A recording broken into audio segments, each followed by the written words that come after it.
안녕하세요. 일라입니다. 오늘은 제가 어렸을 때 읽었던 너무 재밌게 읽고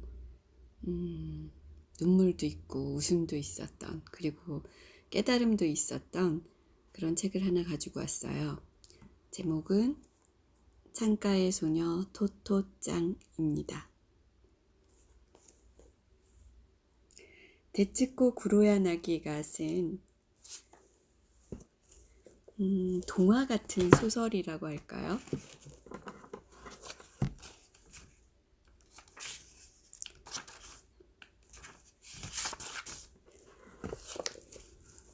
기차역. 지오가오카역에서 오이마치 선을 내리자 엄마는 토토짱의 손을 잡고 개찰구로 갔다. 토토짱은 기차를 타본 적이 없었기 때문에 꼭 쥐고 있던 그 소중한 차표를 내주는 게 아까웠다. 이 차표 내가 가지면 안 돼요?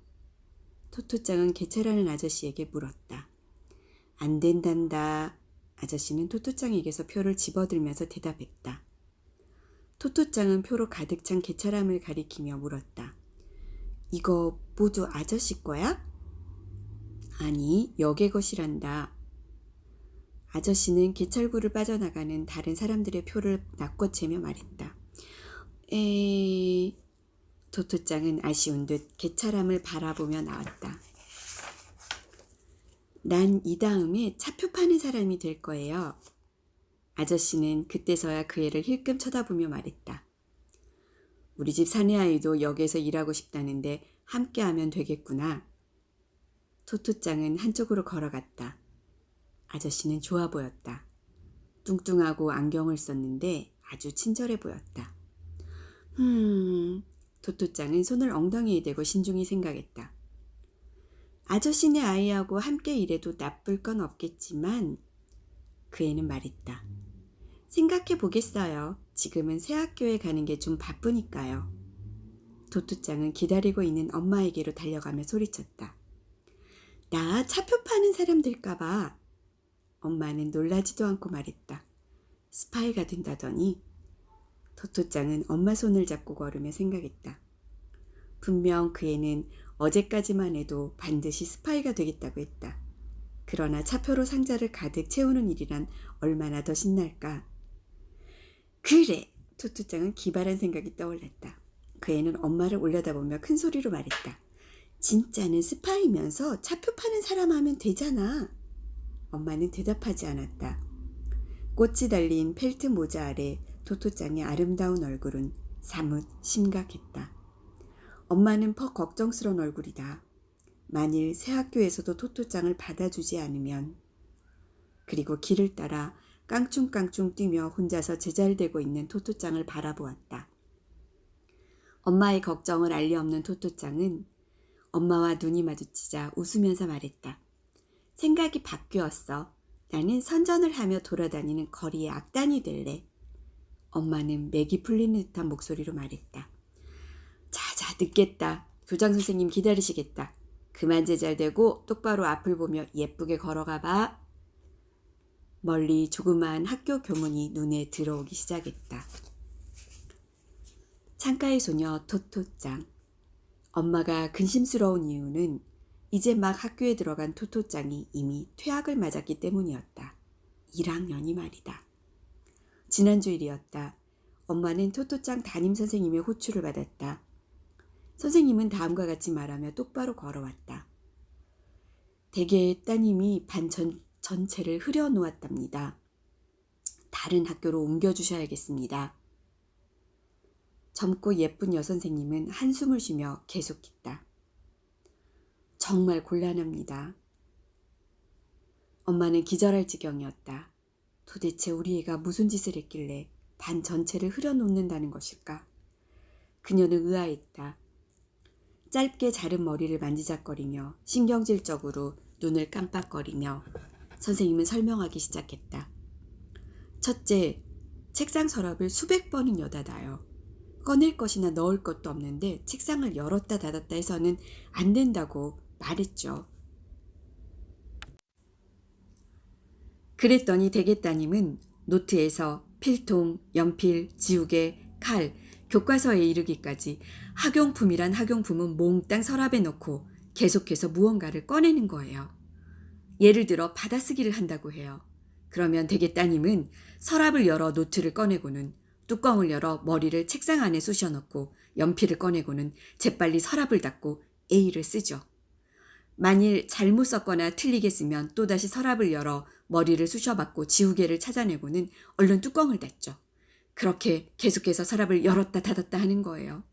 그래 또 뚜껑을 열기에 보았더니 A 한 자만 쓰고는 연필을 넣고 서랍을 닫고 또 열어 노트를 넣고 서랍을 닫고 또 열고 그리고 그 다음 자를 쓸 때면 또 노트에서 시작해서 연필, 지우개 그때마다 정신이 없이 책상 뚜껑이 열리고 또 닫히고 하죠.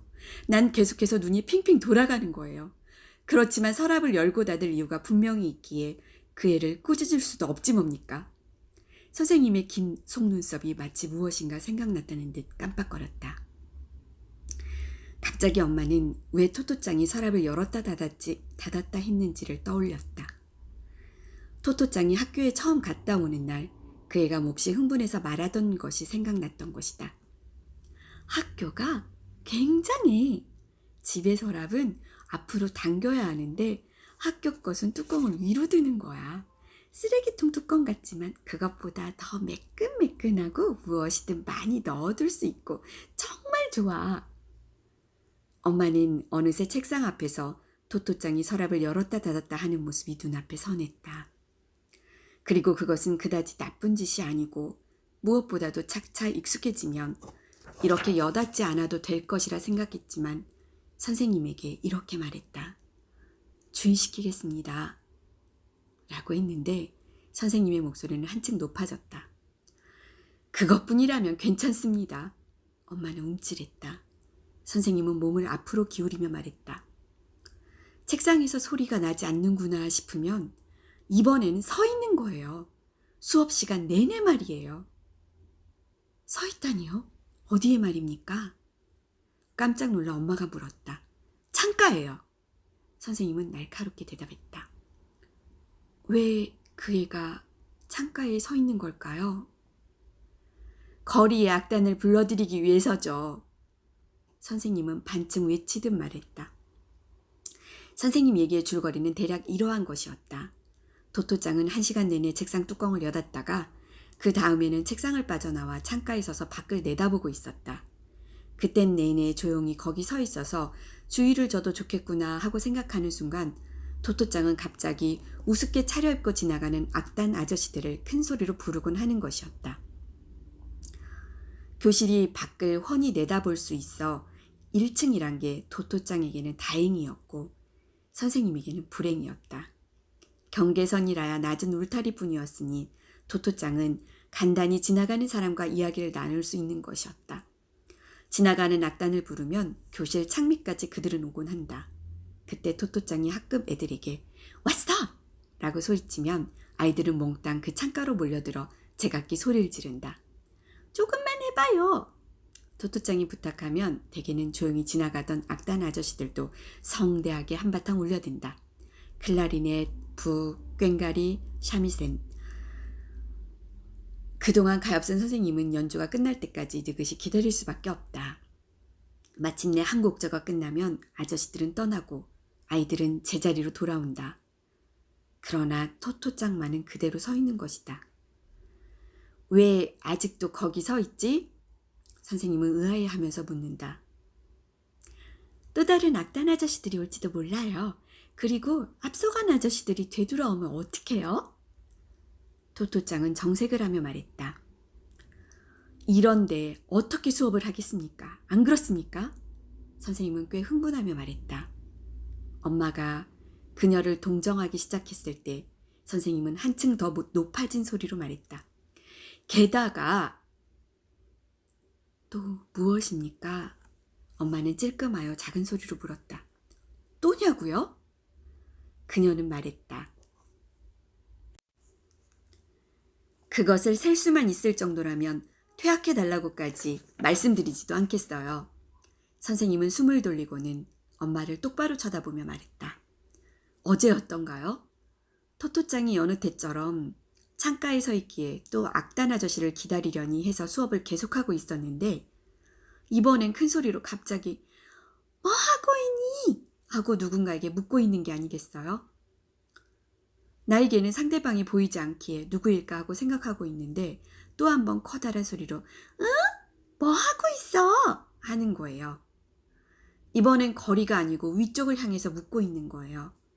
나는 궁금해져서 무슨 대답이 들리나 하고 귀를 기울여 보았지만 아무런 대답이 없었어요. 따님은 그래도 자꾸만 응? 무엇하는 거야?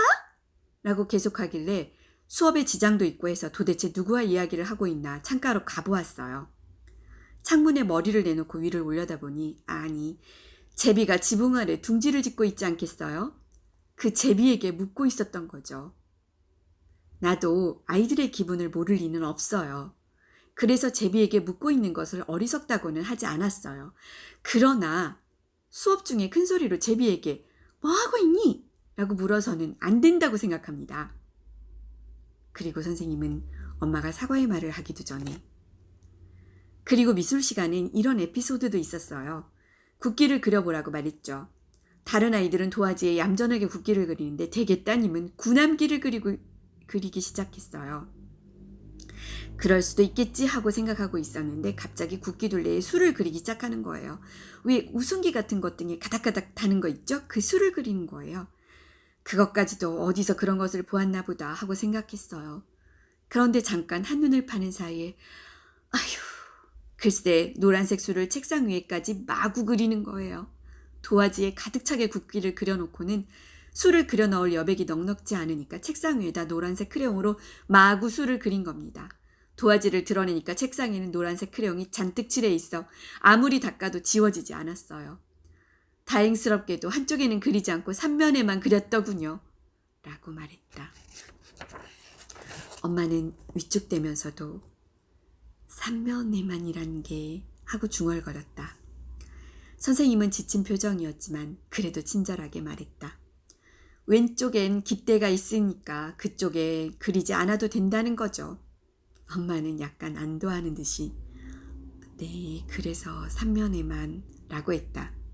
그랬더니 선생님은 이번에는 아주 느릿느릿한 어조로 한마디씩 잘라 말했다. 네, 그 대신 깃대 끝이 역시 책상 위에까지 올라와서 그 자국이 아직도 남아있죠. 그리고 나서 선생님은 일어서면서 아주 차가운 목소리로 딱 잘라 말했다. 그리고 난처한 것은 저뿐만이 아닙니다. 옆반 담임선생님도 난처한 일이 있었답니다. 이쯤에서 엄마는 결심을 하지 않을 수 없었다. 분명 그렇다면 다른 학생들에게까지 영향을 미치게 된다. 어디 다른 학교로 옮기는 편이 나았다. 이 아이의 성격을 이해하고 함께 어울릴 수 있도록 가르쳐줄 학교로 말이다. 그래서 엄마가 이리저리 뛰어다니며 찾아낸 학교가 지금 막 들어서려는 바로 이 학교인 것이다. 엄마는 퇴학에 대해서 토토짱에게 얘기해 주지 않았다. 얘기해 준다 해도 무엇이 잘못되었는지 알지도 못할 것이고 또 그런 일로 토토짱이 콤플렉스를 갖게 해서 좋을 것이 없다고 생각했기 때문이다. 이 다음에 크면 얘기하자 하고 결심했다. 다만 토토짱에게는 이렇게 말했다. 새 학교에 가보지 않겠니? 좋은 학교라던데. 토토짱은 잠시 생각하더니 말했다. 가기는 가겠지만 엄마는 이 아이가 지금 무엇을 생각했을까 궁금했다. 희미하게나마 퇴학이라는 걸 알고 있을까? 다음 순간 토토짱은 엄마의 품 안으로 뛰어들며 말했다. 엄마, 이번에 가는 학교에도 연주를 잘하는 악단 아저씨가 올까? 이렇게 해서 토토짱과 엄마는 새 학교를 찾아 나선 것이다.